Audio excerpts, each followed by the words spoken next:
Explain to the people what you're doing there, Josh. Go ahead and take this charcoal. We're going to put it on one side, like this. Got a 15-pound bird. Say what's that water in there? What that's going to do, over this 7.5 hour cook, that water is going to keep that bird kind of moist. We don't want him dry. We want him cooked. Be happy when it's cooking. So we're going to keep him moist, give him a little something to drink on.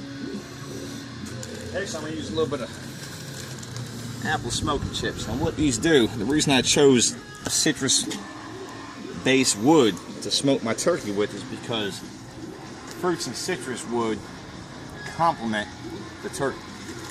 You always want to use like a citrus-based wood over like a oak or a hickory as far as poultry or chicken is concerned. So we'll go ahead and get a little bit of that on there right there. Not much, just a little bit. I'm going to take my grate here. Sit on there like that. Alright. Keep the wide side open so I can add more wood later on without moving the whole turkey. I'm going to check my bird out. What I've done, rubbed him down real good, and I've even put some oranges up inside him. Take this guy right here, bottom down. There he goes. Breast up. Breast up. There he goes. Here he goes. Ready? Here we go, baby. Right up on there like that.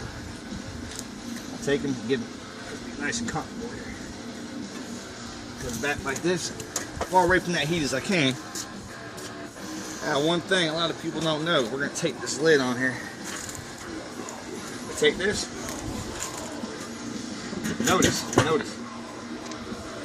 Got my choker towards the turkey. That's going to draw that heat up from that charcoal with the wood smoke and everything and bring it right out over top of the turkey. See that smoke coming out? One last thing we're going to do.